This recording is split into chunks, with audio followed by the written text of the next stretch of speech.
ஆண்டவராகிய இயேசு கிறிஸ்துவுக்குள் மிகவும் அன்பான சகோதர சகோதரிகளே, உங்கள் அனைவருக்கும் நம்முடைய பரமபிதாவாகிய தேவனுடைய பரிசுத்த நாமத்தினாலும், நமது ஆண்டவரும் நம்முடைய நிச்சயிக்கப்பட்ட மணவாளனுமாகிய கிறிஸ்து இயேசுவினுடைய இனிதான நாமத்தின் மூலமாகவும், உங்கள் அனைவருக்கும் கிருபை அன்போடு கூட சமாதானமும் பெருகி பெருகக் கடவது என்கிற நல்வாழ்த்துக்களை உங்கள் மத்தியிலே தெரிவித்துக் கொண்டு, என்னுடைய வாழ்த்துதல் மாத்திரமல்ல, நான் சார்ந்திருக்கிற தூத்துக்குடி சகோதர சகோதரிகள் ஒவ்வொருடைய அன்பு மற்றும் வாழ்த்துக்களையும் இந்த நேரத்திலே உங்கள் மத்தியிலே நான் பகிர்ந்து கொள்கிறேன்.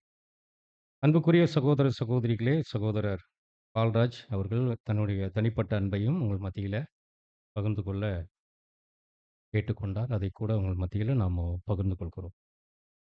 சகோதரர் அறிவித்த வண்ணமாக இன்றைக்கு நாம் பார்க்க இருக்கிற பாடத்தினுடைய தலைப்பானது, பலியை பார்க்கிலும் கீழ்ப்படிதல் மிகவும் முக்கியத்துவம் வாய்ந்ததா? என்கிற ஒரு கேள்வியை அடிப்படையாகக் கொண்டே இன்றைய நாளைக்குரிய நம்முடைய தியானம் அங்க காணப்படுது அன்பான சகோதர சகோதரிகளே.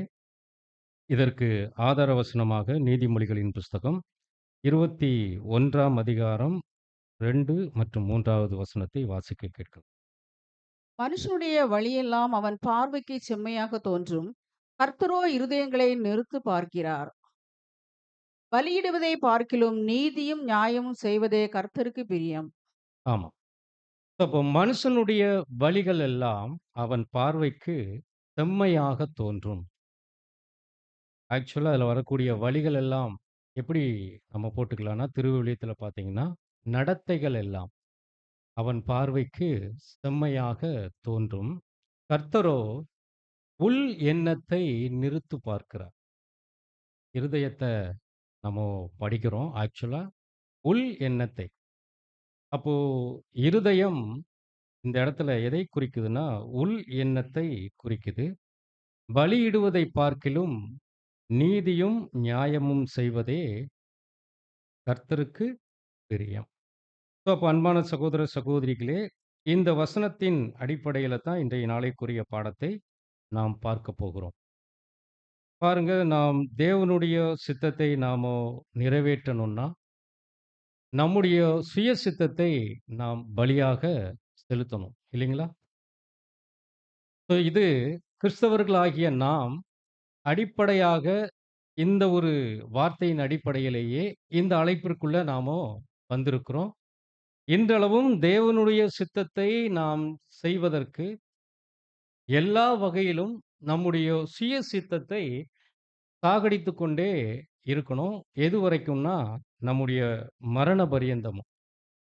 அப்போ பாருங்க, பலி செலுத்துவதற்கு நாமோ தற்காலத்துல வந்துட்டோம். பழைய ஏற்பாடு மற்றும் புதிய ஏற்பாடை பொறுத்தமட்டில, பழைய ஏற்பாட்டுல அநேக பலிகளை குறிச்சு வேத வசனங்களை நாம பார்க்கிறோம். குறிப்பாக மிருக பலி இருக்கு, தானிய பலி இருக்கு, எண்ணெய் போன்ற பலிகளை குறித்ததான கட்டளைகள் பழைய ஏற்பாட்டுல அங்க நிரம்பி வழிகிறதை நாம பார்க்கிறோம் அன்பான சகோதர சகோதரிகளே. அப்போ முழு வேதாகமத்தை நாம கொஞ்சம் உற்று கவனிக்கும்போது, பெரும்பான்மையான பகுதிகள் பலிகளை குறிச்சு அதிகமாக அங்க பேசப்பட்டிருக்கிறதை நாம பார்க்கிறோம். சரி, எதற்காக பலிகள் ஏறெடுக்கப்பட்டது? என்ன நோக்கத்திற்காக? இப்ப பாருங்க, பழைய ஏற்பாட்டின் பலிகள் தேவனுடைய கவனத்தை ஈர்ப்பதற்காக பலி செலுத்தப்பட்டதா?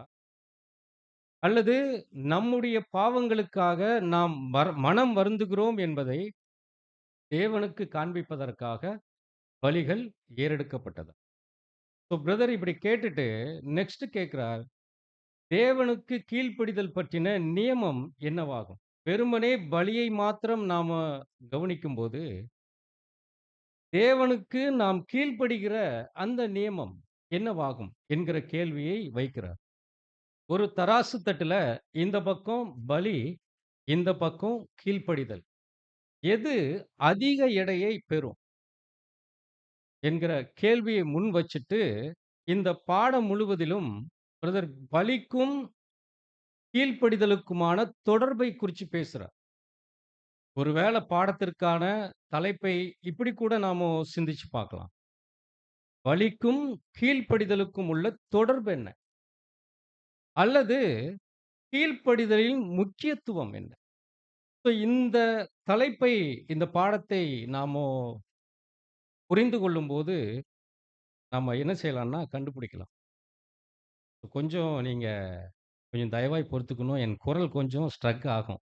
ஏன்னா கொஞ்சம் பிரச்சனை ஆயிடுச்சு. அதனால நீங்க அப்படியே கொஞ்சம் ஸ்ட்ரக் ஆக வேண்டாம். நான் தான் கொஞ்சம் ஸ்ட்ரக் ஆகும் என் பேச்சுல. சரி.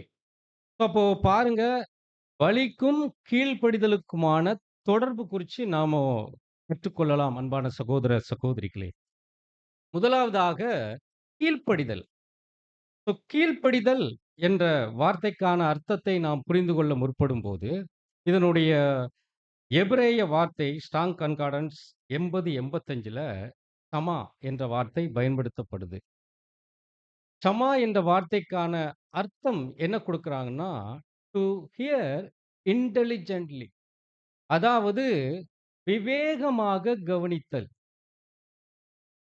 விவேகமாக கவனித்தல்னா என்ன என்று பார்க்கும்போது, பாருங்க புரிந்து கொள்வதற்கு கொஞ்சம் சிரமம் இருக்கு.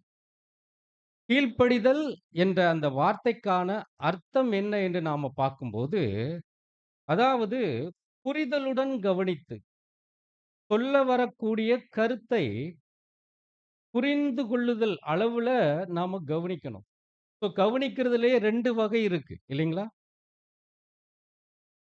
ஒருவர் பேசினா கேட்கும்போது, கேட்கிற பாணியிலே இருப்பாங்க. ஆனா இங்க இருக்க மாட்டாங்க இல்லைங்களா? காதுக்குள்ள இந்த பக்கம் போகும், இந்த பக்கம் வெளிய வந்துரும். அதற்கான இடைப்படுதல் இருக்காது. எனவே தான் பிரதர் இந்த இடத்துல கீழ்ப்படிதலை குறிச்சு அவர் பேசும்போது, புரிதலுடன் கவனித்து, அதன் பின்பு விவேகத்துடனும், விசுவாசத்துடனும் பின்பற்றுதல். இது சிந்தை மற்றும் மனதினிலிருந்து வெளிப்படக்கூடிய ஒன்று. சுருக்கமா சொல்லணும்னா, கீழ்ப்படிதல் என்பது வெறும் புரிந்து கொள்ளுதல் மாத்திரம் அல்ல. அது செயலாக்கம் பெறணும். அல்லது செயலுக்கு வரணும். எதன் அடிப்படையில வரணும்னா, சிந்தை மற்றும் மனதினுடைய ஒருங்கிணைப்பின் அடிப்படையில அன்பான சகோதர, சகோதரிகளே. இதுதான் கீழ்ப்படிதல்னா பிரதர் குடுக்கிற விளக்கம். சரி, இப்போ நெக்ஸ்ட்டு பலின்னா என்ன? அதை புரிந்து கொண்ட பின்னாடி, சில அருமையான உதாரணங்களை பிரதர் இந்த இடத்துல குடுக்கிறார். நம்ம தொடர்ந்து கடந்து போகலாம். சரி, இப்போ பலி என்றால் என்ன? ஏன்னா நாமெல்லாம் என்ன செய்து கொண்டிருக்கிறோம்? பலி செலுத்திட்டு இருக்கோம். இல்லீங்களா? அப்ப பலின்னா என்ன? இப்படி ஒரு கேள்விய முன் வச்சா என்ன நம்ம பதில் சொல்லுவோம்? ம். பலின்னா இழப்பு அல்லது வேற என்ன சொல்லலாம்? தியாகம். கண்டிப்பா இந்த அர்த்தம் தான். ஆனா, இந்த பலி என்ற வார்த்தைக்கான எபிரேய பதம் டாங் கன்கார்டன்ஸ்ல போய் நாம கவனிக்கும்போது அன்பான சகோதர, சகோதரிகளே, வசனத்துல நீங்க வாசிக்கலாம். லேவியராகமம் 1ஆம் அதிகாரம் 2ஆம் வசனம்.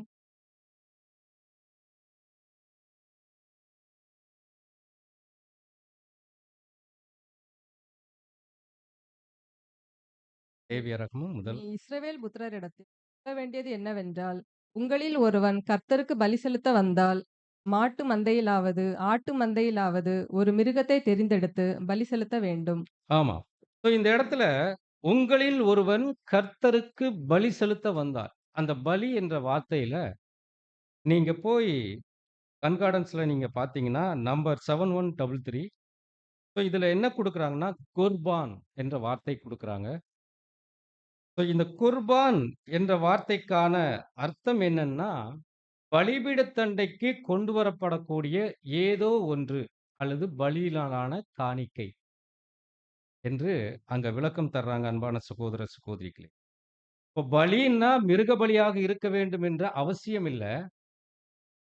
தேவனுக்கு முன்னாடி நாம் கொண்டு வரக்கூடிய ஏதோ ஒன்று, அது தேவனுக்கு பிரியமான ஒரு பலியாக அங்க இருக்கணும். இத எப்படி புரிஞ்சுக்கலாம் அப்படின்னா, பலி என்பது தேவனுக்கு நம்முடைய உள்ளார்ந்த அன்பு மற்றும் உண்மைத்தன்மையினுடைய வெளியரங்கமான வெளிப்பாடு தான் பலி, அன்பான சகோதர, சகோதரிகளே. அதாவது நாம் தேவன்கிட்ட அன்பா இருக்கிறோம். அவருக்கு நாம் உண்மையா இருக்கிறோம் என்பதை வெளிக்காட்டுவதற்கான ஒரு வெளியரங்கமான செயல் தான் அது பலி, அன்பான சகோதர, சகோதரிகளே.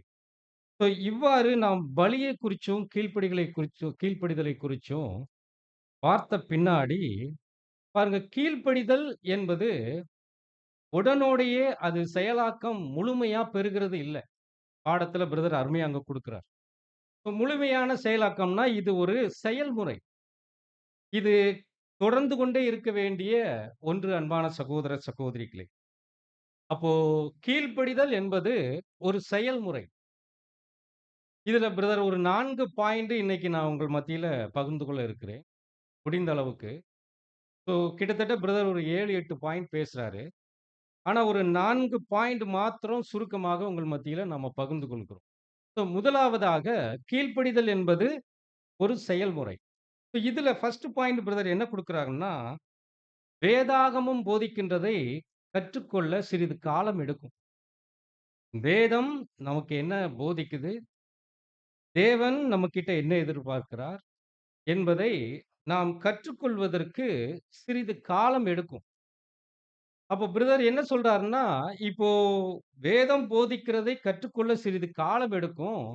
ஆனா கற்றுக்கொள்ள துவங்கும்போது, நாமோ தேவனுக்கு கீழ்ப்படிதல் உள்ளவர்களாக நாம் தேவன் முன்னாடி காணப்படுவதற்கு, முதலாவதாக நமக்கு என்ன தேவைன்னா, தேவனோடு நமக்கு இருக்கக்கூடிய ஐக்கியம். தேவனோடு ஐக்கியம்னா, இத கூடி வந்திருக்கிறோம். அப்போ தேவனுடைய வார்த்தை எங்கெல்லாம் பகிர்ந்து கொள்ளப்படுதோ, எங்கெல்லாம் கலந்து ஆய்வுக்கு உட்படுத்தப்படுதோ, அங்கெல்லாம் நம்முடைய பிரசன்ட் இருக்கணும். அங்க தான் நாம் தேவனோடு ஐக்கியப்படுகிறோம். அப்போ தேவன் இப்படி ஐக்கியப்படுகிற இடத்துல என்ன குடுக்கிறார்? என்ன குடுக்கிறார்? அவருடைய பரிசுத்தமான வார்த்தைகள் அவருடைய பிள்ளைகளுக்கு தரப்படுது. அப்போ கீழ்ப்படிதல் ஒரு செயல்முறை. இந்த செயல்முறையில நாம் கீழ்ப்படிதலை தேவனுக்கு முன்னாடி கற்றுக்கொள்ள துவங்கும்போது, தேவனோடு நமக்கு மிக முக்கியமாக ஐக்கியம் இருக்கணும். சரி, இப்போ ஐக்கியப்பட்டாச்சு. வந்தாச்சு. அப்போ பிரதர் 2வது பாயிண்ட் என்ன குடுக்குறாருன்னா, பாருங்க, நாம கற்றுக்கொள்ள துவங்கும்போது, உண்மையுள்ள கிறிஸ்தவ உதாரணங்களை நாம உற்று கவனிக்க நுண்ணறிவு தேவைப்படுது. உண்மையுள்ள கிறிஸ்தவ உதாரணங்கள்னா எப்படி புரிஞ்சுக்கலாம்? அப்படின்னா, பிரதர் அவர் வாழ்ந்த நாட்கள்ல, அவர் வாழ்ந்த விசுவாசத்தின் சமகாலத்துல, தங்களுக்கு முன்னாடி இருந்துட்ட அருமையான சகோதர, சகோதரிகளை மேற்கோள் காண்பிக்கிறார். அப்படி அவருக்கு முன்னாடி, இப்போ நாமும் வாழ்கிறோம் இல்லைங்களா?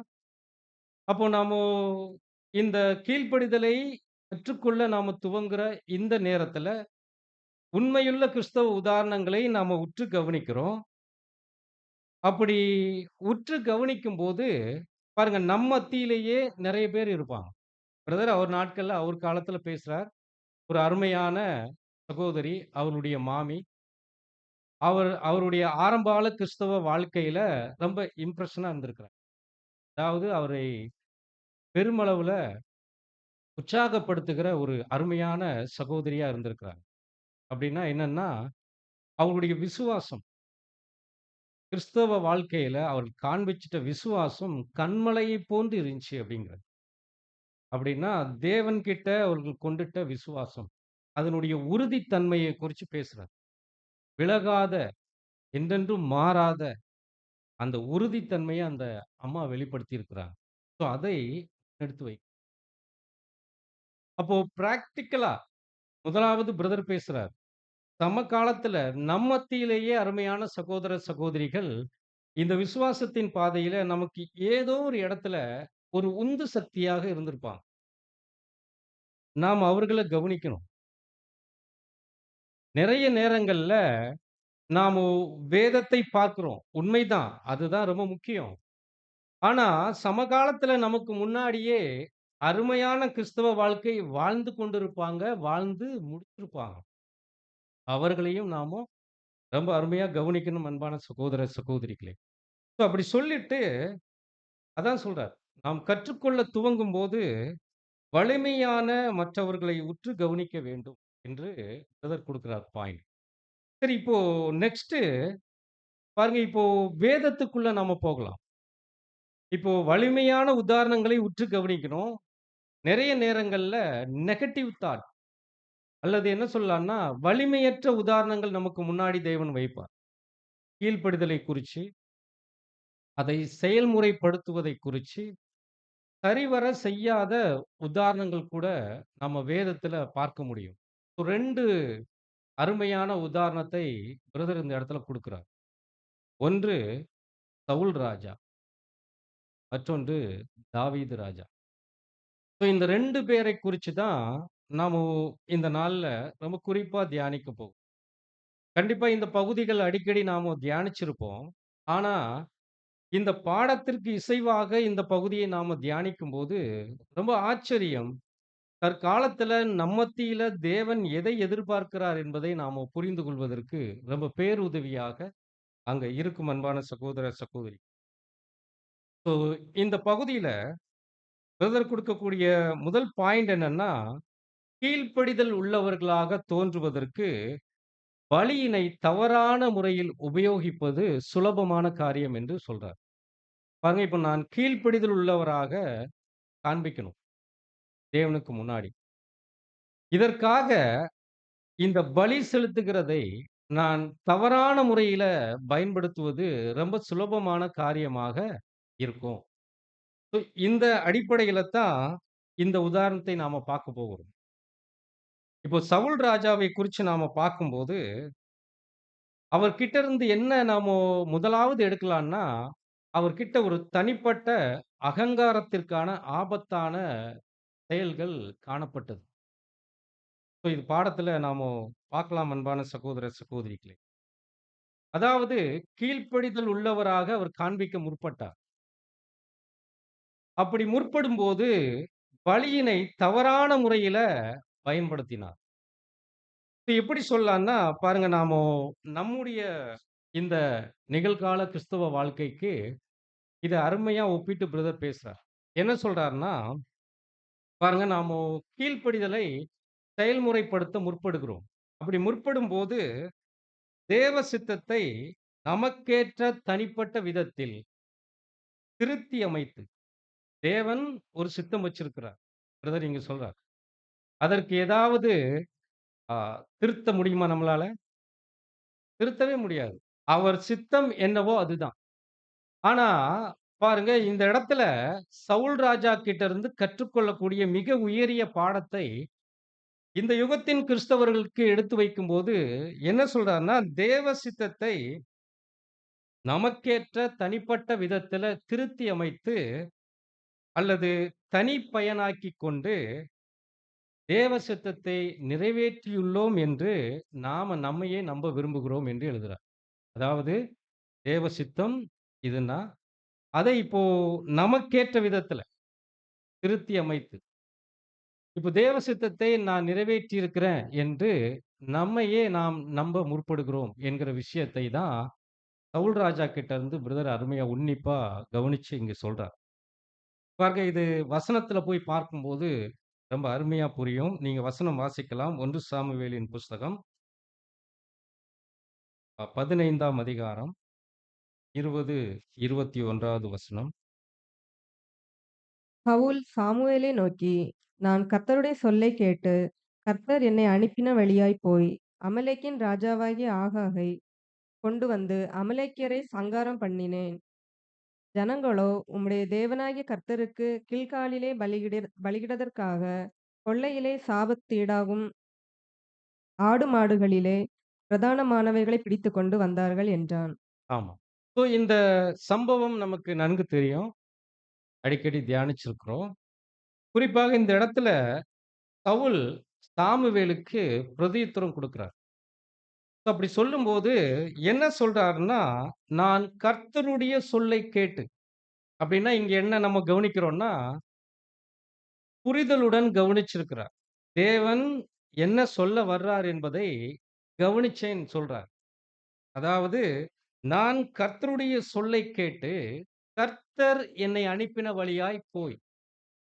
கர்த்தர் எப்படி போக சொன்னாரோ, அப்படி போய், நான் என்ன செய்தேன்னு சொல்றாருன்னா, அமலேக்கின் ராஜாவை உயிரோடே பிடித்தேன்.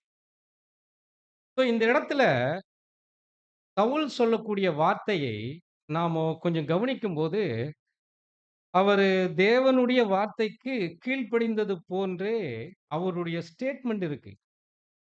ஆனா, உண்மையிலேயே தேவன் என்ன சொன்னார் என்பதை நீங்க வாசிங்க. அதே சாமுவேலின் புஸ்தகம் 1 சாமுவேல் 15 2, 3 வாசிக்கலாம். சேனைகளின் கர்த்தர் சொல்லுகிறது என்னவென்றால், இஸ்ரவேல் எகிப்திலிருந்து வந்தபோது அமலேக்கு அவர்களுக்கு வழிமறித்த செய்கையை மனதிலே வைத்திருக்கிறேன்.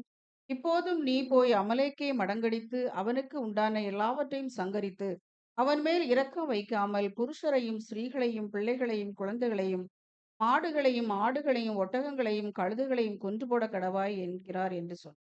ஆமா. சாமுவேல் தேவன் என்ன கட்டளை கொடுத்தாரோ, அதை சவுல் கிட்ட சொல்றார். இதுதான் தேவன் கொடுத்துட்ட வார்த்தை.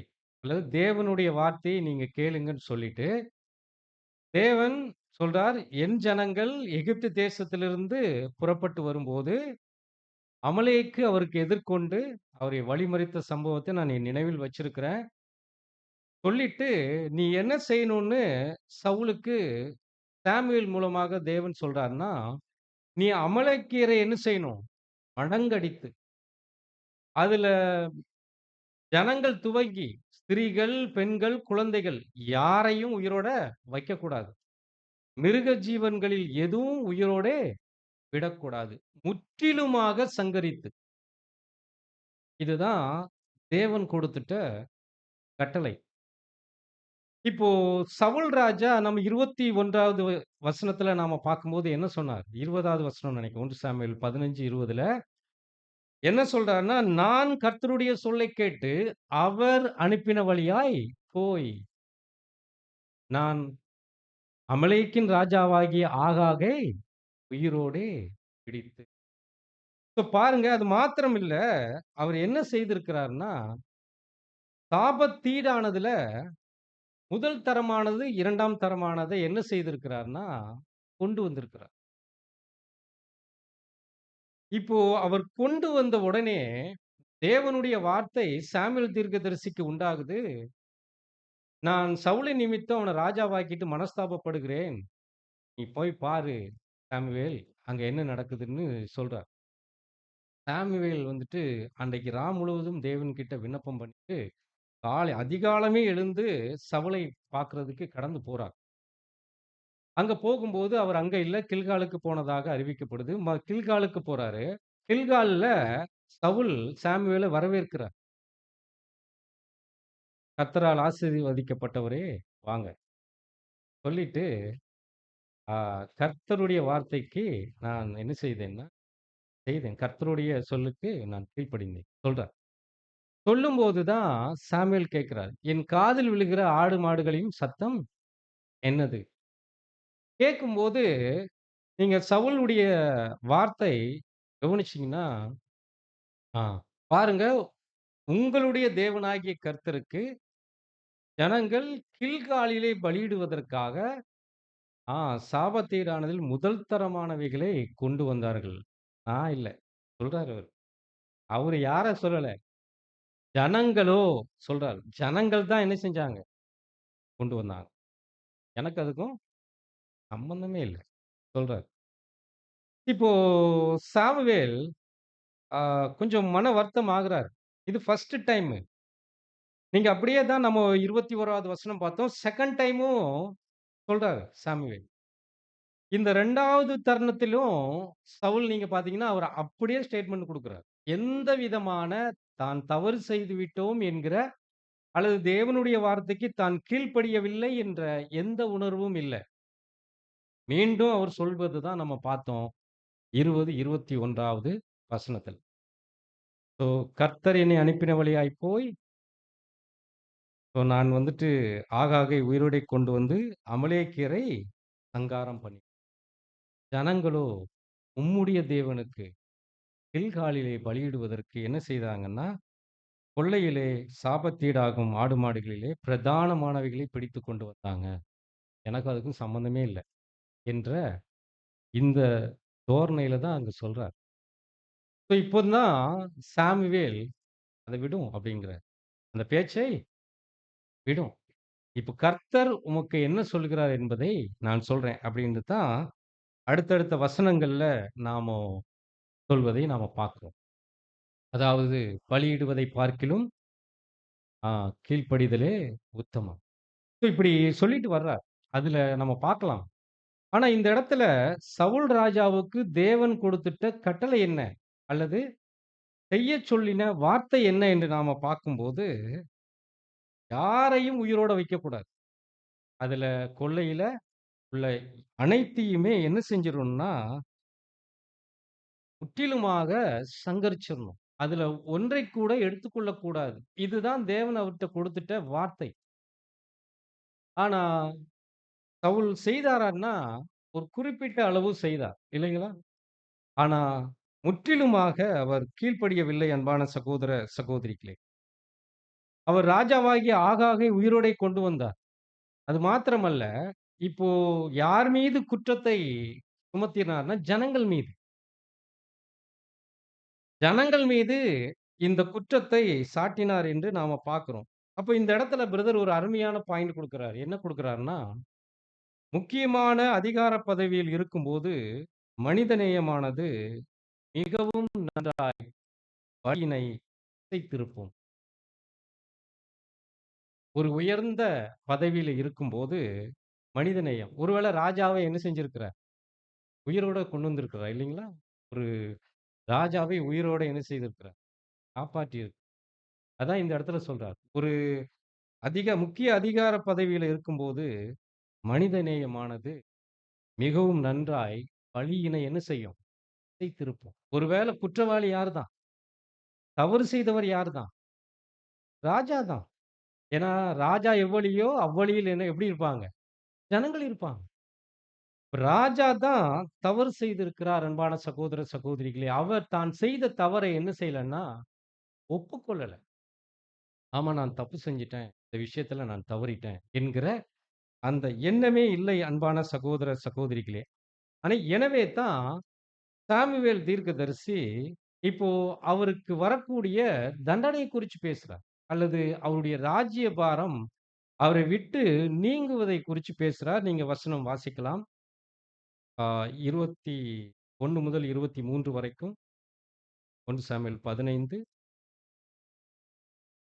ஜனங்களோ உம்முடைய தேவனாகிய கர்த்தருக்கு கில்காலிலே பலியிடுகிறதற்காக கொள்ளையிலே சாபத்தீடாகும் ஆடு மாடுகளிலே பிரதானமானவைகளை பிடித்துக்கொண்டு வந்தார்கள் என்றான். அதற்கு சாமுவேல், கர்த்தருடைய சத்தத்திற்கு கீழ்ப்படுகிறதை பார்க்கிலும் சர்வாங்க தகனங்களும் பலிகளும் கர்த்தருக்கு பிரியமாயிருக்குமோ? பலியை பார்க்கிலும் கீழ்ப்படிதலும் ஆட்டுக்கடாக்களின் இனத்தை பார்க்கிலும் செவிகொடுத்தலும் உத்தமம். இரண்டகம் பண்ணுதல் பில்லிசூனிய பாவத்திற்கும் முரட்டாட்டம் பண்ணுதல் அவபக்திக்கும் விக்கிரக ஆராதனைக்கும் சரியாயிருக்கிறது. நீர் கர்த்தருடைய வார்த்தையை புறக்கணித்தபடியினாலே அவர் உம்மை ராஜாவாயிராதபடிக்கு புறக்கணித்து தள்ளினார் என்றான். ஆமா. அப்போ இந்த 22ஆம் வசனத்துல சாமுவேல் தெளிவா முன்வைக்கிறார். என்ன சொல்றாருன்னா, கர்த்தருடைய சத்தத்திற்கு கீழ்ப்படுகிறதை பார்க்கிலும் சர்வாங்க தகனங்களும், பலிகளும் கர்த்தருக்கு பிரியமாய் இருக்குமோ? பலியை பார்க்கிலும் கீழ்ப்படிதலும். ஆட்டுக்கடாக்களின் இனத்தை பார்க்கிலும் செவி கொடுத்தலும் சமம். சொல்லிட்டு இந்த இடத்துல சாமுவேல் மன்னிக்கணும். சவுல் செய்திட்ட தவறுகளை குறிச்சு சொல்றார். 3 விஷயங்கள் சொல்றார். முதலாவது அவர் செவி கொடுக்க தவறினார். 2வதாக அவர் 2கம் பண்ணினார். 3வதாக முரட்டாட்டம் பண்ணினார். அவர்கிட்ட வெளிப்பட்டுட்ட இந்த 3 தவறுகள், இந்த தவறுக்கான தண்டனை என்ன என்று நாம பார்க்கும்போது, நீர் கர்த்தருடைய வார்த்தையை புறக்கணித்ததினாலே, கர்த்தரும் உன்னை ராஜாவாக இராதபடிக்கு புறக்கணித்து தள்ளினார் அதாவது அவருடைய ராஜ்ய பாரமே அவரை விட்டு நீங்கினது அன்பான சகோதர, சகோதரிகளே. அப்ப இந்த இடத்துல பலியை பார்க்கிலும் கீழ்ப்படிதலும் என்ற வார்த்தையில நாம என்ன புரிந்து கொள்ளலாம்னா, பாருங்க இந்த இடத்துல பிரதர் அருமையான வார்த்தை சொல்றார். அதாவது பின்பற்றுவேன் என்ற உட்குறிப்புடன் விவேகமாக கவனிக்கிறது. சொல்ல வரக்கூடிய கருத்து தேவனுடைய வார்த்தையை பின்பற்றுவேன் அல்லது அதை கடைப்பிடிப்பேன், அதன்படி நடப்பேன் என்கிற உட்குறிப்புடன் கவனிக்கிறது. அதான் நம்ம 2 விஷயம் சொன்னோம். ஒன்று கேட்டுட்டு இப்படியே விடுவது. அதான் கர்த்தர் சொன்னார் இல்லைங்களா? காதுள்ளவன் ஏன் கேட்கிறவருக்கு 2 காதுமே இல்லையா? காது இருக்குங்க. காது இருக்கு. ஆனா கேட்கிற காதாக அப்போ அது என்ன ஆகணும்? கேட்டு அது இருதயத்துக்குள்ளாக போயி, அது சிந்தையும், மனமும் ஒன்றிணைய தேவனுக்கு என்ன செய்யணும்? கீழ்ப்படியணும். இதுதான் தேவன் அங்க விரும்பிட்டார் அன்பான சகோதர, சகோதரிகளே. அப்ப இந்த இடத்துல சவுல் தான் கீழ்ப்படியவில்லை என்பதை நன்கு உணர்ந்திருந்தார். எனவே தான் 2 டைம்ஸ் அவர் பேசுறார் சாமுவேல். 2 டைமும் அவர் மாற்றியே பேசல. அப்படியே பேசுறார். பாருங்க அவரு தேவனுடைய வார்த்தைக்கு கீழ்ப்படியவில்லை என்பதை அவர் அறிந்த போதிலும், மற்றவர்கள் மீது குற்றம் சாட்டிக் கொண்டிருந்தார். நெக்ஸ்ட் அவரு கீழ்ப்படியாமல் பலி செலுத்திக் கொண்டிருந்தார். அன்பான சகோதர, சகோதரிகளே. அப்ப இந்த இடத்துல பிரதர் நமக்கு கொடுக்கக்கூடிய அருமையான லெசன் என்னன்னா, நான் அப்படியே வாசிக்கிறேன். இத்தகைய இடம் தவறின சரியான சிந்தனையின்மையும், முடிவுகளும், செயல்களும் எப்போதுமே தேவனானவருக்கு ஊழியம் செய்ததற்கான கூடுதல் வாய்ப்புகளை குறிப்பிடத்தக்க வகையில் இழக்கச் செய்கின்றன. அதாவது இத்தகைய இடம் தவறின செயல்களும், முடிவுகளும், செய்கைகளும் நாம் தேவனுக்கு ஊழியம் செய்வதற்கான வாய்ப்புகளை அது இழக்கச் செய்கின்றன என்ற வார்த்தையை இங்க பயன்படுத்துறார். அதாவது ஒருவர் பலி செலுத்த வேண்டும் என்றால், முதலாவதாக அவர் கீழ்ப்படிய வேண்டும். பலி செலுத்திவிட்டு கீழ்ப்படிய முடியாது என்ற வார்த்தையை பிரதர் இந்த இடத்துல குறிப்பிடுகிறார். அன்பான சகோதர, சகோதரி. அப்போ கீழ்ப்படிதல் என்பது பிரதானமானது என்கிறதை இந்த இடத்துல பிரதர் அங்க கொடுக்கிறார். சரி இப்போ அவர் செய்திட்ட தவறுகள் குறிச்சு அவருக்கு அவர் என்ன தவறுகள் செய்தார்? முதலாவது செவி கொடுக்க தவறினார். 2வதாக அவர் இரண்டகம் பண்ணினார். 3வதாக முரட்டாட்டம் பண்ணினார். பிரதர் அப்ப இந்த இடத்துல அவர் செவி கொடுக்க தவறின விஷயத்துல பிரதர் என்ன கொடுக்கிறார்ன்னா, ஆ அந்த இடத்துல அவர் தன்னுடைய காதுகளை நன்றாக தீட்டி கவனிக்க தவறினார். செவி கொடுத்தல் விஷயத்துல. அப்ப என்னன்னா, தேவன் என்ன சொன்னார் என்பதை அவர் முற்றிலுமாக கேட்க தவறினார். அன்பான சகோதர, சகோதரி. ஏன்னா, காதுகளை நன்றாக தீட்டி கவனித்தல்னா என்னங்க? எனக்கு புரியல. அப்படின்னா, நான் என்ன புரிஞ்சுக்கிட்டேன்னு சொல்றேன். நான் என்ன புரிஞ்சுக்கிட்டேன்னா, எப்படி ஒரு கத்தியினுடைய கூர் நுனை, அந்த முனி எவ்வளவு கூர்மையாக இருக்குமோ, அதுபோல தேவனுடைய வார்த்தைக்கு நம்முடைய செவிகள் எப்படி இருக்கணும்னா, ரொம்ப கவனமா இருக்கணும். நான் இந்த வகையில புரிஞ்சுக்கிறேன், இந்த விஷயத்துல. இந்த வகையில சவுல் குற்றவாளி ஆனார். 2வதாக அவர் இரண்டகம் பண்ணினார். இரண்டகம் என்ற வார்த்தைக்கான அர்த்தம் என்ன குடுக்குறாங்கன்னா, கசப்பு தன்மை. கசப்பு தன்மை அன்பான சகோதர, சகோதரிகளே. 3வதாக அவர் முரட்டாட்டம் பண்ணினார். அதாவது முரண்டு பிடிச்சார். அது நெக்ஸ்ட் அல்லது இழிவாக அவமதித்தார். முரண்டு பிடித்தார்ன்னா என்னன்னா, அவருடைய குற்றம் என்ன செய்யப்படுது? எடுத்து கூறப்படுது. அவருக்கு ரொம்ப இயல்பா கண்ணுக்கு முன்னாடி அவர் செய்த பிழையை சாமுவேல் தீர்க்கதரிசி எடுத்துச் சொல்றார். என் காதுகளில் கேட்கிற ஆடு மாடுகளின் சத்தம்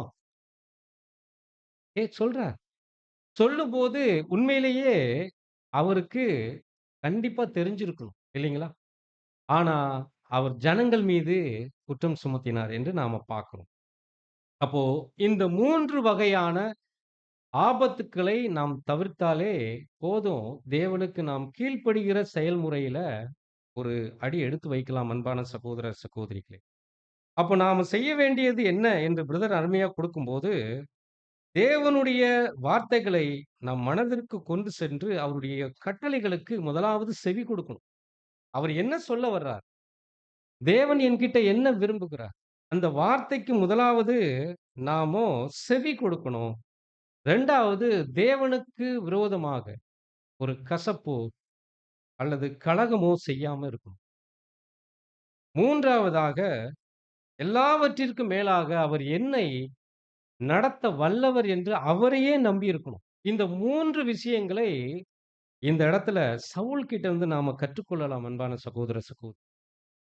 பாருங்க எல்லா இடத்திலும் தேவனுடைய வார்த்தைக்கு நாம கீழ்ப்படியணும்னா, முதலாவதாக அவருடைய வார்த்தைக்கு நாம் முற்றிலுமாக செவி சாய்க்கணும். கேட்கிறது மாத்திரம் இல்ல. அதனால தான் பாருங்க நாம பார்த்துட்டோம். முதலாவதாக செவி கொடுத்தல். அந்த கீழ்ப்படிதல் என்ற வார்த்தைக்கான அருமையான அர்த்தத்தை நாம பார்த்துட்டோம் அன்பான சகோதர, சகோதரிகளே. அதாவது புரிதலுடன் கவனிச்சு, பின்பற்றுவேன் என்கிற உட்குறிப்புடன் என்ன செய்யணும்? அதை கவனிக்கணும். அது மாத்திரமல்ல, அதை செயலாக்கம் பெறுவதற்கு கொண்டு வரணும். என்ன விரும்புகிறாரோ அதை செய்யணும் அன்பான சகோதர, சகோதரி. சரி இந்த இடத்துல நாமோ சவுல் கிட்ட இருந்து இந்த பாடங்களை நாம் கற்றுக்கொள்கிறோம். அது மாத்திரமல்ல பிரதர் சில அருமையான ஆ வார்த்தைகளை இங்க குடுக்கிறார். என்ன சொல்றார்ன்னா, நாம் தேவனுக்கு எதை கொடுத்துட்டாலும், அது கீழ்ப்படிதலின் விளைவாகவே இருக்கணும். அப்படி இல்லன்னா, அது கசப்பாகத்தான் முடிவடையும் என்று அங்க குறிப்பிடுகிறார். 2வதாக கீழ்ப்படிதல் மற்றும் பலி செலுத்துதல் ஆகியவை ஒன்றாக வேலை செய்ய வேண்டிய ஒன்று. அது இருதயத்திலிருந்து துவங்கி, அது பலியாக வெளிப்படுது. அப்ப இந்த இடத்துல பிரதர் அருமையா சொல்றார். கீழ்ப்படிதல் என்பது அது பலியின் துவக்கம்.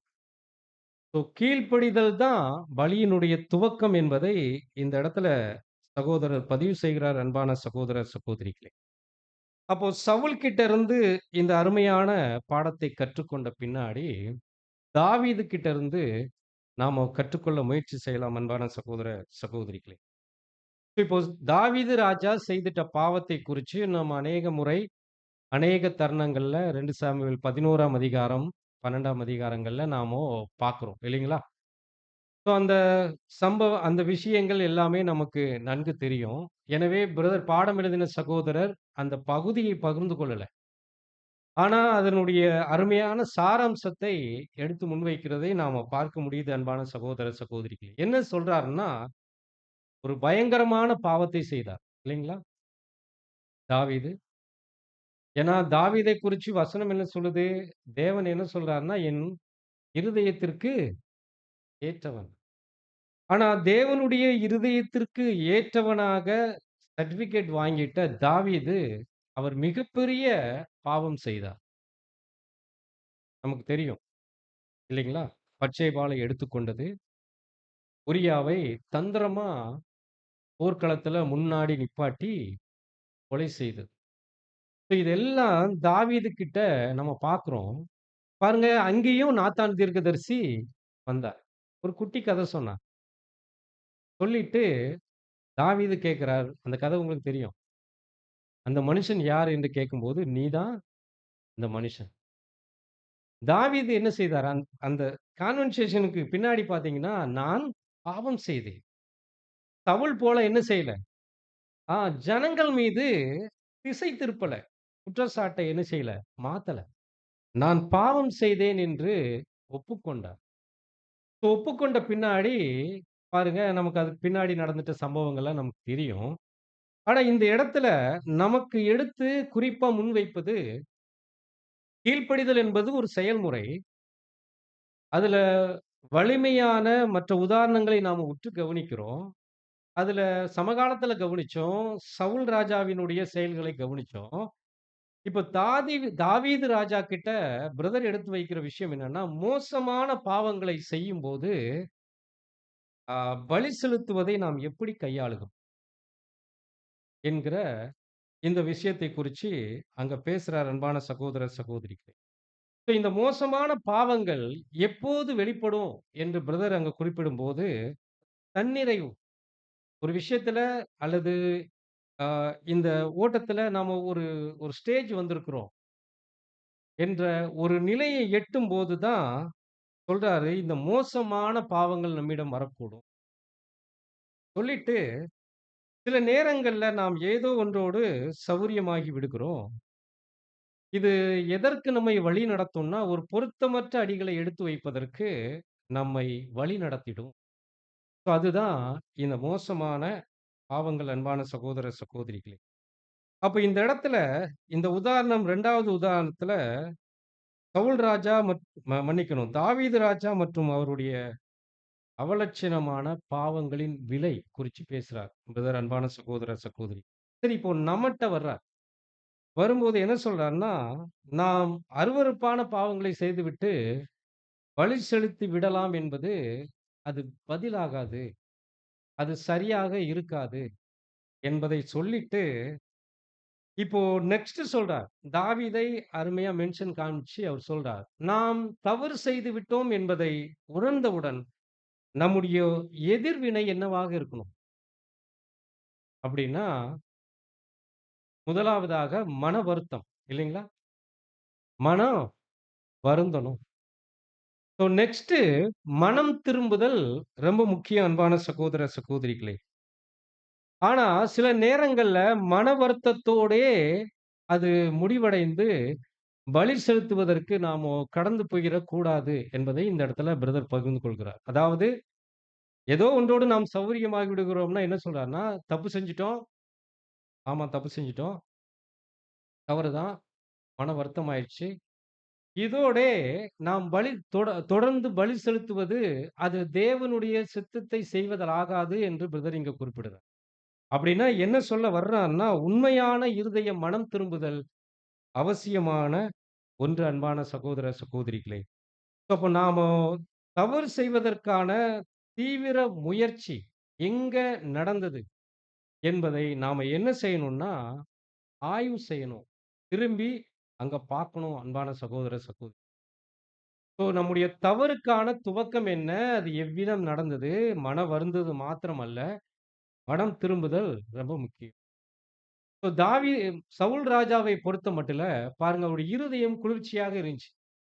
குளிர்ச்சியாகன்னா, அவர் உணர்வற்றவராக இருந்தார். தான் தவறு செய்து விட்டேன் என்ற எண்ணமே இல்லாதவராக இருந்தார். இந்த தாவீது ராஜாவ பொறுத்தமட்டில அவர் உணர்ந்தார். ஆமா தப்பு என்கிற விஷயத்துல. அன்பான சகோதர, சகோதரிகளே. அப்போ உண்மையான இருதய மனம் திரும்புதல் தான் நம்மை கீழ்ப்படிதலுக்கு அங்க கொண்டு வரும். என்கிற விஷயத்தை பிரதர் குறிப்பிட்டுட்டு 3வது பாயிண்ட் அங்க சொல்றார். கற்றுக்கொள்வதற்கு தவறுகள் அவசியமாகின்றன. மேலும் தேவனுடைய மன்னிப்பால் நாம் முன்னேற முடியும். இப்போ கீழ்ப்படிதலை ஒரு செயல்முறை. அதை நம்ம கற்றுக்கொள்ள துவங்கும்போது, தவறுகள் அவசியம் தான். ஸோ நாம் ஒருவரும் பூரணர்கள் அல்ல. இல்லைங்களா? நாம யாராவது பூரணர் இருக்கோமா? இல்ல இல்லைங்களா? அப்போ தவறுகள் கண்டிப்பாக நம்ம கிட்ட நடைபெறும். அதுல மாற்று கருத்தே இருக்காது. இருக்கக்கூடாது. நம்ம கிட்ட தவறுகள் இருக்கு. ஏன்னா, வசனம் இருக்கு இல்லைங்களா? நம்மில் பாவம் இல்லை என்போமானால், நம்மை நாமே வஞ்சிக்கிறவர்களாக இருப்போம். சத்தியம் நமக்குள் இராது. அப்போ பாவம், தவறுகள் இந்த பலவீனமான சரீரத்துல அது நடைபெறும், தோன்றும். ஆனா, அதுல நிலைத்திருக்கக் கூடாது என்பதை நாம பார்க்கிறோம். அப்போ இந்த இடத்துல பிரதர் சொல்லும்போது, கற்றுக்கொள்வதற்கு தவறுகள் அவசியமாகின்றன. மேலும் தேவனுடைய மன்னிப்பால் நாம் முன்னேற முடியும். சரி எப்படி கற்றுக்கொள்ளலாம்? முதலாவதாக மற்றவர்களுடைய தவறுகளை நாம் கவனிப்பதின் மூலமாக நாம் கற்றுக்கொள்ளலாம். இல்லைங்களா? இப்ப நமக்கு முன்னாடி 2 உதாரணத்தை பிரதர் வைக்கிறார். ஒன்று சவுல், இன்னொன்னு தாவீது. இப்ப இவர்கள் செய்திட்ட தவறுகள் என்ன என்பதை நாம உற்று கவனிக்கும்போது, நாம கற்றுக்கொள்ளலாம் அவர்கள் கிட்ட இருந்து. தேவனுக்கு இது பிடிக்கும், பிடிக்காது. தேவன் நம்மகிட்ட எதை எதிர்பார்க்கிறார் என்பதை நாமும் கற்றுக்கொள்கிறோம் அன்பான சகோதர, சகோதரி. ஆனா இதை தாண்டிட்டு நம்முடைய தவறுகளிலிருந்து நாமோ முதலாவது கற்றுக்கொள்ளணும். இதுதான் நமக்கு சில சமயங்கள்ல சிறந்ததொரு பாடமாக இருக்கும். நம்முடைய தவறுகள் என்றா நமக்கு தான் தெரியும் இல்லைங்களா? நான் என்ன தவறு செய்தேன் என்று மற்றவர்களுடைய இடைப்படுதல் இல்லாமல் நாம என்ன செய்யணும்னா நம்முடைய தவறு நடைபெறுவதற்கான காரணம் என்ன என்பதை நாமோ பார்க்கணும் அன்பான சகோதர, சகோதரி. இது அருமையா தாவீது கிட்ட நாம பார்க்க முடியும். என்னன்னா, அவரு இந்த அருவருப்பான பாவத்தை செய்ததுக்கு பின்னாடி எழுதப்பட்ட சங்கீத புஸ்தகத்துல ஒரு புதுப்பிக்கப்பட்ட கீழ்ப்படிதலுக்காக தேவன்கிட்ட விண்ணப்பம் பண்றார். வசனங்கள நீங்க வாசிக்கலாம். சங்கீதம் 51 10 முதல் 12.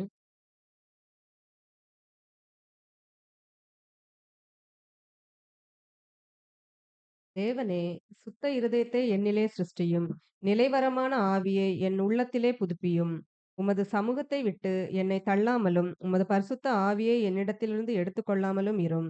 உமது இரட்சணத்தின் சந்தோஷத்தை திரும்பவும் எனக்கு தந்து, உற்சாகமான ஆவி என்னை தாங்கும்படி செய்யும். ஆமா. அப்ப இந்த இடத்துல தாவீது ஒரு புதுப்பிக்கப்பட்ட கீழ்ப்படிதலுக்காக விண்ணப்பம் பண்ணினார். அல்லது தேவன்கிட்ட மன்னிப்பை நாடிக்கொண்டிருந்தார். தேவனே சுத்த இருதயத்தை என்னிலே சிருஷ்டியும். அப்படின்னா என்ன சொல்ல வர்றார்ன்னா, என்னுடைய இருதயம் என்ன ஆயிடுச்சு? ஆ டேமேஜ் ஆயிடுச்சு. அப்ப இருதயம்னா என்னுடைய சிந்தையும், மனமும் கெட்டுப்போச்சு. நீங்க தேவனே எனக்கு என்ன செய்யுங்க? சுத்த இருதயத்தை என்னிலே சிருஷ்டியும். நிலைவரமான ஆவியை என் உள்ளத்திலே புதுப்பியும். அப்போ தாவீது சொன்னது போன்றே, ஒருவேளை இப்படிப்பட்ட தவறுகள் நம்மகிட்ட இருந்துச்சுன்னா, நாமும் சொல்ல வேண்டியவர்களாக இருக்கிறோம் அன்பான சகோதர, சகோதரிகளே. தேவன்கிட்ட சுத்த இருதயத்தை அவர் கேட்டார். அது மாத்திரமல்ல, தேவன் என்ன விரும்புகிறாரோ அதை செயல்படுத்துவதற்கும், எதை அவரு எதிர்பார்க்கிறாரோ அதன்படி வாழ்வதற்கும் தாவீது முயற்சி பின்னாடி அவருடைய வாழ்க்கையை குறிச்சு நாம பார்க்கிறோம் இல்லைங்களா? அவருடைய வாழ்க்கையில பின்னாடி உண்மையிலே தேவனுக்கு பிரியமாக அவர் வாழ்ந்தார் என்று நாம பார்க்கிறோம். அப்ப தேவனுடைய வழிகளுக்கு கீழ்ப்படிந்து வாழ்வதற்கான வாய்ப்புகளை தாவீது நாடிக்கொண்டிருந்தார். அதுவே நம்முடைய விருப்பமாகவும் அங்க இருக்கணும் அன்பான சகோதர, சகோதரிகளே. அப்போ இந்த இடத்துல சவுலுக்கும் தாவீதுக்குமான வேறுபாட்டுல நாம தாவீது கிட்ட நாம பார்க்கிறோம். உண்மையிலே தேவன் என்கிட்ட எதை விரும்புகிறார் என்பதை தாவீது கண்டுபிடிச்சார். எனவே தான் வசனத்துல நீங்க வாசிக்கலாம். சங்கீதம் அதே 51 15 முதல் 17. ஆண்டவரே, என் உதடுகளை திறந்தருளும். அப்பொழுது என் வாய் உம்முடைய புகழை அறிவிக்கும். பலியை நீர் விரும்புகிறதை விரும்புவதில்லை. விரும்பினால் செலுத்துவேன். தகன பலியும் உமக்கு பிரியமானதல்ல. தேவனுக்கேற்கும் பலிகள் நொறுங்குண்ட ஆவிதான். தேவனே, நொறுங்குண்டதும் நறுங்குண்டதுமான இருதயத்தை நீர் புறக்கணியீர். ஆமா. அப்போ தாவீது ரொம்ப அருமையா கண்டுபிடிச்சார் அன்பான சகோதர, சகோதரிகளே. அதாவது தேவன் என்ன விரும்புகிறார்? தேவன் என்கிட்ட தகன பலியையோ, சர்வாங்க தகன பலியோ அவர் விரும்புகிறது இல்ல. நொறுங்குண்ட ஆவியை தான் தேவன் விரும்புகிறார். நொறுங்குண்டதும், நறுங்குண்டதுமான இருதயத்தை அவர் ஒருபோதும் புறக்கணிக்கிறது இல்ல. என்கிற விஷயத்தை தாவீது அங்க அறிந்து கொண்டார் அன்பான சகோதர, சகோதரிகளே. அப்போ தன்னுடைய கீழ்ப்படிதலையும் மன்னிக்கணும். கீழ்ப்படியாமையும், தவறுகளையும் தாவீது ஒப்புக்கொண்டு, தேவன் என்கிட்ட என்ன விரும்புகிறார்ன்னா, என்னை முற்றிலுமாக தேவனுக்கு விருப்பப்படி என்னை ஒப்புக்கொடுப்பது, அவருடைய வார்த்தைக்கு கீழ்ப்படிந்து நடப்பதை மாத்திரமே தேவன் என்கிட்ட விரும்புகிறார் என்பதை தாவீது அங்க கண்டுகொண்டார் அன்பான சகோதர, சகோதரி. அப்போ பாருங்க, கீழ்ப்படிதல் என்பது ஒரு செயல்முறை. இந்த செயல்முறையில தவறுகள் அவசியம். இப்ப தாவீது கிட்ட இருந்து நாம கற்றுக்கொள்ளக்கூடியது என்னன்னா, இந்த தவறுக்கு அப்புறம் அவருடைய வாழ்க்கை எப்படி அருமையாக இருந்ததோ, சில நேரங்கள்ல இந்த இந்த நம்முடைய ஆவிக்குரிய ஜீவியத்துல, இந்த பூமிக்குரிய வாழ்க்கையில நம்ம அநேக தருணங்கள்ல தவறு செய்வதற்கான வாய்ப்புகள் இருக்கு. கண்டிப்பா நான் தவறு செய்யவில்லை என்று யாருமே சொல்லிவிட முடியாது. ஆனா, இந்த தவறுகளிலிருந்து நாம் பாடம் கற்றுக்கொண்டு, தேவன் என்கிட்ட என்ன விரும்புகிறார் என்பதை நாம் செய்ய வேண்டியவர்களாக இருக்கிறோம். இப்போ நெக்ஸ்ட்டு 4வது பாயிண்ட் பிரதர் என்ன குடுக்கிறார்ன்னா, நம்முடைய தவறுகளையும், தவறான செயல்களையும் புரிந்து கொள்ள மனத்தாழ்மை அவசியமாக இருக்கு. அதாவது நம்முடைய தவறுகள், தவறான செயல்களை நாம் புரிஞ்சுக்கணும்னா, மனத்தாழ்மை ரொம்ப அவசியம் அன்பான சகோதர, அப்போ மனத்தாழ்மையோடு தவறுகள் சுட்டி காண்பிக்கப்படும்போது, என்ன என்ன காணப்படணும்? மனத்தாழ்மை. ஆக்சுவலா நீங்க சவுல் ராஜா கிட்ட பார்த்தீங்கன்னா, உண்மையிலேயே அவர்கிட்ட மனத்தாழ்மை இல்ல. அதனால தான் அந்த பகுதியிலே பிரதர் சொல்லும்போது, தனிப்பட்ட அ அகங்காரத்திற்கான ஆபத்துக்கள் என்று பிரதர் பகிர்ந்து கொண்டார். அதாவது தான் ராஜா என்ற அந்த ஒரு நிலைப்பாட்டில அவர் இருந்தார் அன்பான சகோதர, சகோதரிகளே. ஆனா தாவீது கிட்ட வரும்போது, அவர் தான் ராஜா என்கிற நிலையை விட்டுட்டு, நான் பாவம் செய்தேன் என்கிற நிலைக்கு வந்தார். தான் தான் தவறு செய்திருக்கிறேன் என்கிற நிலைக்கு வந்தார் அன்பான சகோதர, சகோதரி. அப்போ பாருங்க இந்த மனத்தாழ்மை என்பது கீழ்ப்படிதலை கற்றுக்கொள்வதற்கு மிக முக்கியமான ஒரு குணலட்சணம் என்று நாம பார்க்கிறோம். அப்போ தேவன் நம்மகிட்ட எப்படிப்பட்ட பலியை எதிர்பார்க்கிறார்னா, கீழ்ப்படிதல் அன்பான சகோதர, சகோதரிகளே. மீண்டுமாக வசனத்தை நீங்க வாசிங்க. நீதிமொழிகள் 21 1 முதல் 3.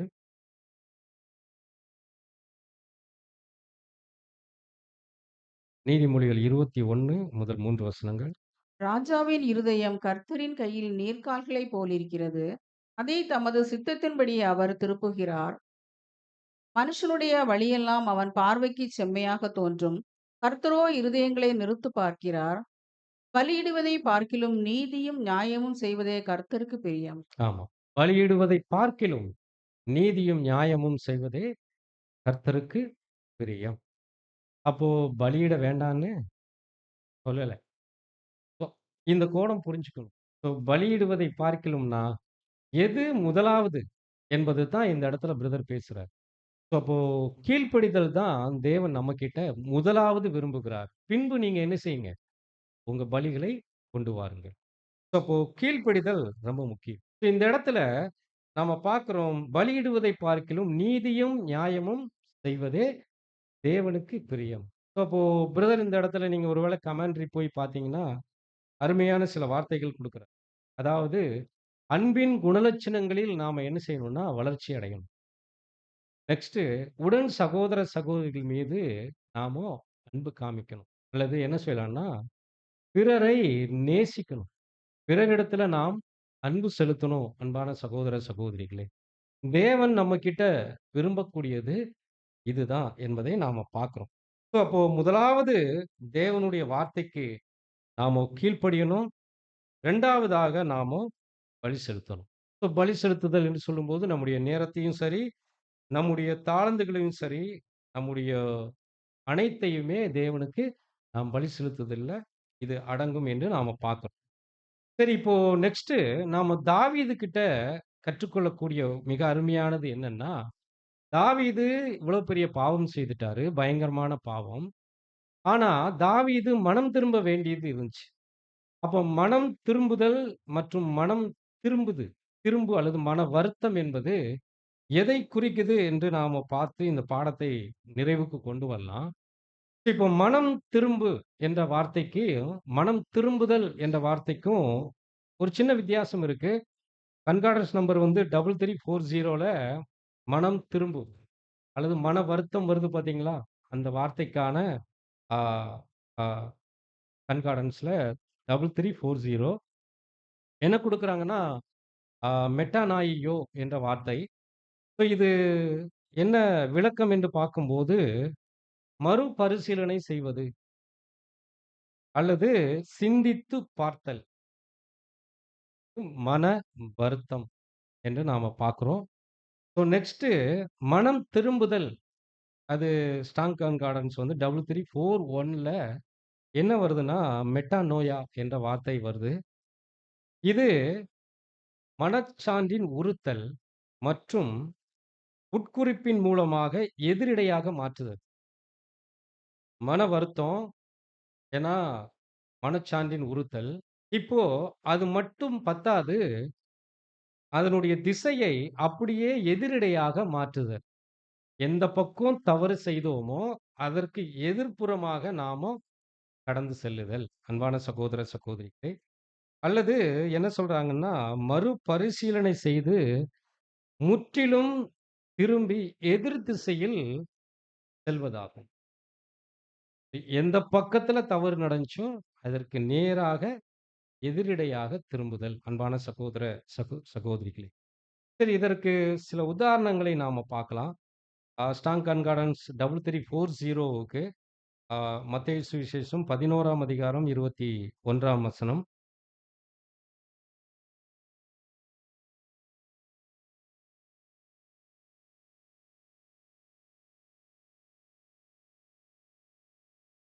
அ கோராசினே, உனக்கு ஐயோ!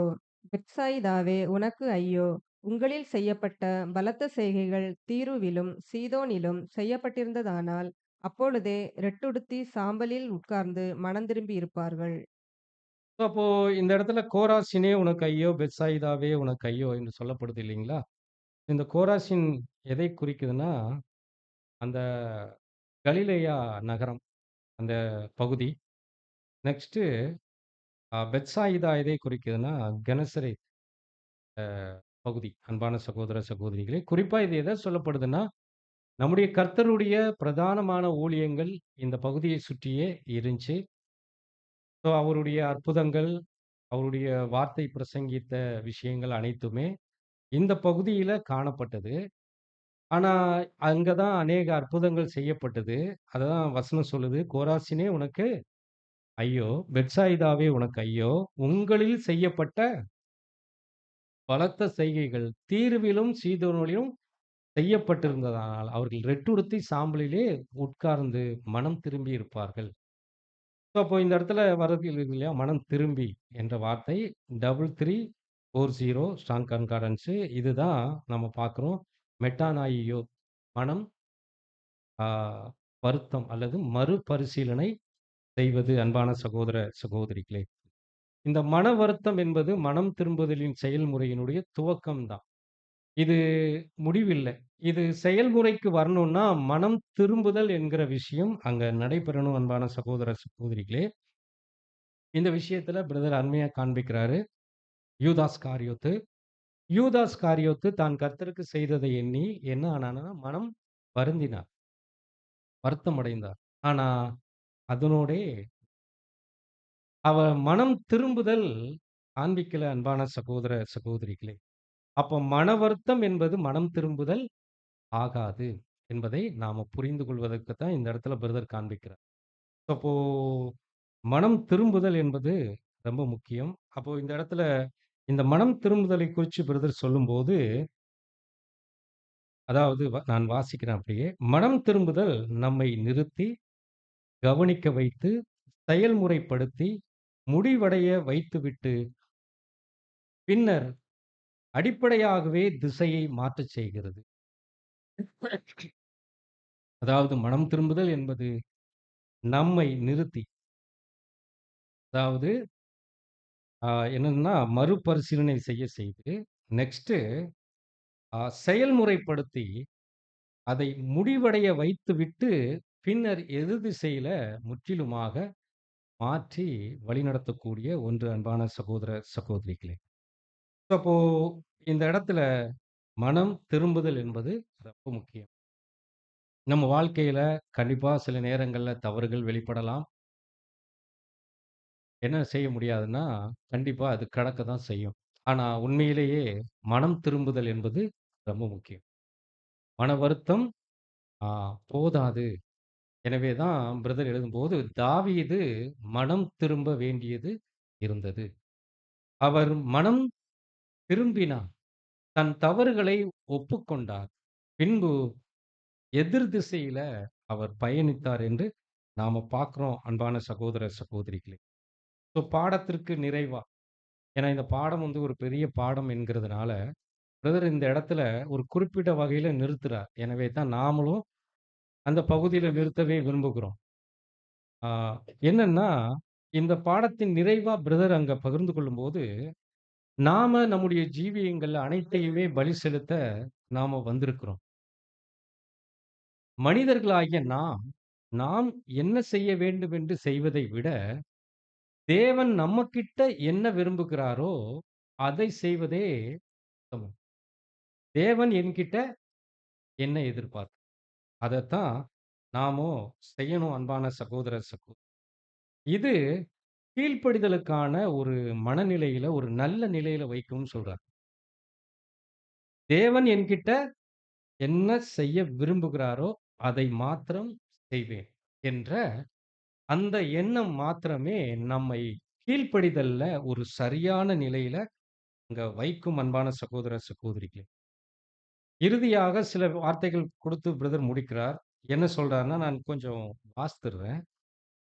நம்முடைய ஜீவியங்களின் பாதையானது தேவனுடைய வழிகளுக்கு கீழ்ப்படிதலை பிரதிபலிக்காத போது, பலியானது தேவனுக்கு தகுதியில்லாமல் போய்விடும். நம்முடைய ஜீவியத்தின் பாதையானது நாம் தேவனுக்கு வழங்கும் எந்த ஒரு பலியினது முடிவையும் நேரடியாக பிரதிபலிக்கிறது. அன்பான சகோதர, சகோதரிகளே. அப்போ ஃபைனலா அவர் என்ன வாசகம் சொல்லி முடிக்கிறார் என்று நாம பார்க்கும்போது, பாருங்க நான் தேவனை அ பரியாசம் பண்ணுகிறேனா? என் எல்லா தவறுகளுடனும் என் கிறிஸ்தவ ஜீவியத்தை நான் திரும்பி பார்க்கும்போது, ஆமாம், நான் தானே கடந்த காலத்தில் இதை செய்தேன். நான் அதை மீண்டும் செய்து என்னுடைய கீழ்ப்படியாமையினால் தேவனுக்கு நிந்தையை வரப்பண்ண நான் விரும்பவில்லை. இந்த வார்த்தைகள் விழித்தெழுவதற்கான ஒரு அழைப்பாகும். நான் நன்றாக அறிந்திருக்கும் போதே அதை தொடர்ந்து செய்வது என்னுடைய இருதயத்தை உடைக்கும். இந்த வார்த்தையை பிரதர் அங்க குறிப்பிட்டு இந்த பகுதியை முடிவு செய்கிறார். நிறைவுக்கு கொண்டு வர்றார். முதல் 2 உதாரணத்தினுடைய முடிவையும் கொண்டு வர்றார். என்ன நாமோ புரிந்து கொள்ளலாம்னா, பலிக்கும் கீழ்ப்படிதலுக்குமான தொடர்பு என்னன்னா, பலியினுடைய துவக்கமே கீழ்ப்படிதல். கீழ்ப்படிதல் இல்லாமல் நாம் பலி செலுத்த முடியாது. பலி செலுத்திவிட்டு நாம் கீழ்ப்படிய முடியாது. இந்த கான்செப்ட்ட பிரதர் இந்த இடத்துல புரிய வைக்கிறார். அப்போ நாமோ இந்த உதாரணங்களை உற்று கவனிக்கும்போது, நாம என்ன புரிந்து கொள்கிறோம்னா, தேவன் நம்மகிட்ட என்ன எதிர்பார்க்கிறார்னா, அது கீழ்ப்படிதல். என் கட்டளைக்கு நீங்க அப்படியே கீழ்ப்படிவீங்களா? அப்போ தேவன் அவருடைய கருவியாக நம்ம எடுத்து பயன்படுத்துவார். இப்ப நமக்கு நம்முடைய கர்த்தரை பற்றி தெரியும் இல்லைங்களா? பிலிப்பியர் 2ஆம் அதிகாரத்துல அருமையான வார்த்தை இருக்கு. அவர் மரண பரியந்தமும் கீழ்ப்படிந்தவராகி தம்மை தாழ்த்தினார். அப்போ கர்த்தர்கிட்ட இருந்து நாம ஒரு அருமையான உதாரணத்தை நாம கற்றுக்கொள்கிறோம். அவர் பரலோகத்தில் இருந்த பொழுதும் தேவனுடைய வார்த்தைக்கு முற்றிலுமாக கீழ்ப்படிந்தார். இந்த பூமிக்கு அவர் வந்தபோதும் அவருடைய வார்த்தைக்கு முற்றிலுமாக கீழ்ப்படிந்தார். அவருடைய அர்ப்பணிப்பு துவக்கி நாம பார்க்கிறோம்.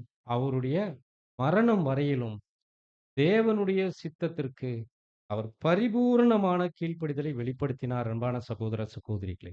இப்ப நாம கர்த்தரை பின்பற்றி வரும்போது, நாமும் தேவனுக்கு முன்னாடி கர்த்தரை பின்பற்றி, அவருடைய அச்சு அடையாளங்களில் நாம் முன்னேறணும்.